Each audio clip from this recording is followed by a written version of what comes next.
আজকে হঠাৎ করে ভাবলাম যে চাটনি করি। তা চাটনি করতে গেলে ঘরে দেখছি ফ্রিজ খুলে শুধু টমেটোই আছে। তারপরে দেখছি আবার কতগুলো খেজুরও পড়ে আছে।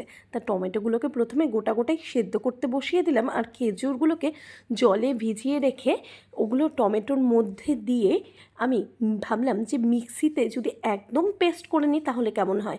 তারপরে মিক্সিতে পেস্ট করে নিলাম, দিয়ে নিলাম কড়াতে কতগুলো পাঁচ ফোড়ন আর শুকনো লঙ্কা ফোড়ন দিয়ে নিয়ে সেই পেস্টটাকে এর মধ্যে দিয়ে দিলাম হলুদ, লবণ, আর তারপরে ভালো করে নাড়াচাড়া করে নিচ্ছি যতক্ষণ না এটা ফুটছে না বা গামাখা গামাখা হচ্ছে না।